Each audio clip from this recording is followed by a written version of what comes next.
আসসালামু আলাইকুম রহমতুল্লাহি ওয়া বারাকাতুহু। সম্মানিত ভিউয়ার্স, যে যেখান থেকে দেখছেন সকলকে আন্তরিক প্রীতি এবং শুভেচ্ছা। একটা মানুষের জীবনের বাস্তবিক গল্প আপনাদেরকে শোনাবো। আমি যে চিত্রটি দেখাচ্ছি, একটি গাড়ির আপনারা দৃশ্য দেখছেন। এটা কোনো বানোয়াট কোনো গল্প নয়, এটা সত্য একটা বাস্তবিক ঘটনা। সেটা আপনাদেরকে আমি অবহিত করব। আশা করছি আপনারা আমার কথাগুলো শুনতে পারবেন। এই কথাটা মূল কথার দিকে আমি যাচ্ছি, মূল টপিকের দিকে যাচ্ছি।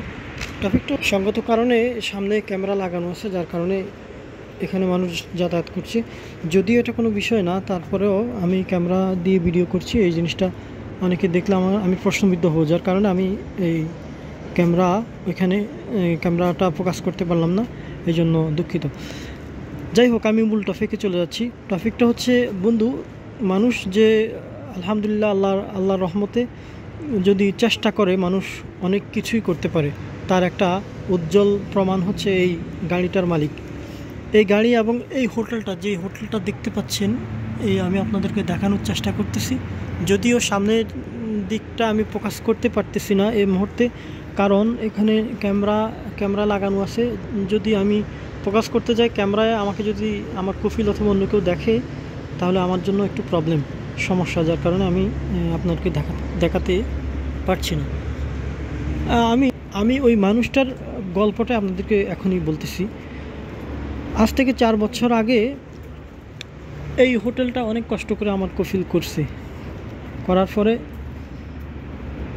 এদেশে হুন্ডাকে দাব্বাব বলে, ছোট একটা দাব্বাব ছিল। দাব্বাবে করে আসতো। আসর নামাজের পর থেকে আমার কফিল এখানে নিজেই আমেলদের সাথে কাজ করত। আমেলদের সাথে অফিসে এসে সামান্য রেস্ট করে আবার আমেলদের সাথে আসরের পর থেকে রাত 9টা থেকে 10টা পর্যন্ত ক্রমান্বয়ে কাজ করত। তার ভিতরে বিন্দুমাত্র অহংকার নেই। কাজ করলেই মানুষ বড় হয়, তারই একটা প্রমাণ সে রেখে গেছেন।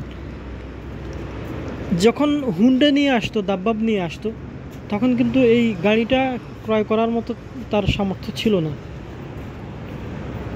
যদিও হয়তো উনি করতে পারতেন, এত ইজিভাবে না, আর একটু ওনার জন্য কষ্টকর হতো। কারণ মানুষ চাইলে সব কিছুই করতে পারে, এটা ঠিক, কিন্তু স্বাভাবিকভাবে করা আর একটু ঋণগ্রস্ত হয়ে করা জিনিসটা ভিন্ন। উনি এসে আসর নামাজের পর থেকে রাত 9টা থেকে 10টা কিংবা 11টা অবধি কাজ করতো। এখানে এই হোটেলের রুমগুলো, কামরাগুলো ক্লিন করতো। সে মানুষটা আজকে আলহামদুলিল্লাহ আল্লাহ তাআলার রহমতে একটা ইস্তেরাহা, বিশাল বড় একটা কমিউনিটি সেন্টারের মালিক।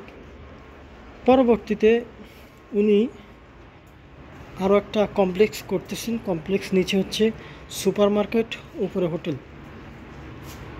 4 তলা বিশিষ্ট হোটেল, প্রায় 84টা কামরা, তারপরে 85 থেকে 90টা গাড়ি রাখা যাবে পার্কিং। এই যে বাস্তবিক কথাগুলো আপনাদেরকে বলতেছি, কথাগুলো বলার একটাই কারণ, যে মানুষ চাইলে সব কিছুই করতে পারে, অনেক কিছুই করতে পারে, যেটা মানুষ আসলে হয়তো কোনোদিন কল্পনাও করতে পারে না যে আমি এটা করব বা আমি এইগুলো করতে পারি। তো সবসময় চেষ্টা করে যাওয়া, ইচ্ছা শক্তিকে সামনে এগিয়ে নেওয়ার জন্য নিজের চেষ্টাকে অব্যাহত রাখা, তার মাধ্যমে মানুষ সফলতা অর্জন করতে পারে। তার একটা উজ্জ্বল দৃষ্টান্ত, এটাই তার প্রমাণ। এই কথা দিয়ে আমি আপনাদেরকে সামান্যতম উদাহরণ দেওয়ার জন্য চেষ্টা করতেছি।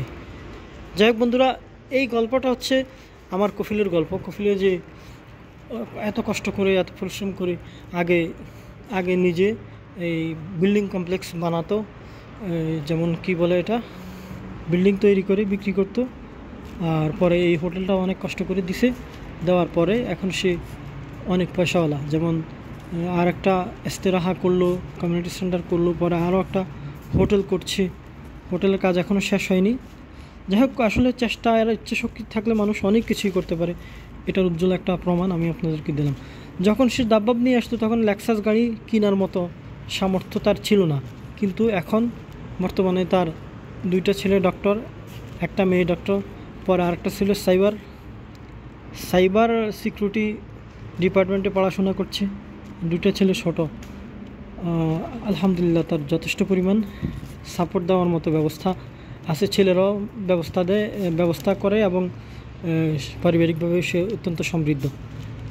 যাই হোক ভাই, আমাদের ইচ্ছা শক্তিকে অব্যাহত রেখে আমরা সামনে এগিয়ে গেলেই আমাদের টার্গেট পরিপূর্ণভাবে আমরা পূরণ করতে পারবো, আমার একটা বিশ্বাস। এই কথাটাই তার উদাহরণ। বন্ধুরা, অনেক অনেক ধন্যবাদ আমার ভিডিওটা দেখার জন্য। আপনাদেরকে ধন্যবাদ জানিয়ে এখানেই শেষ করলাম। তবে অহংকার না করে ইচ্ছা শক্তি থাকলেই চেষ্টা করে মানুষ অনেক কিছুই করতে পারে, তার একটা প্রমাণ। এটাই আমি আপনাদেরকে দেখানোর চেষ্টা করলাম আর কি। ধন্যবাদ। আসসালামু আলাইকুম। ক্যামেরা থাকার কারণে আমি সামনে গিয়ে সরাসরি প্রকাশ করতে পারিনি, এই জন্য দুঃখিত। তবে আমি যতটুকু সম্ভব আমি চেষ্টা করেছি আপনাদেরকে দেখানোর জন্য। ধন্যবাদ। আসসালামু আলাইকুম ওয়া রাহমাতুল্লাহি ওয়া বারাকাতুহু।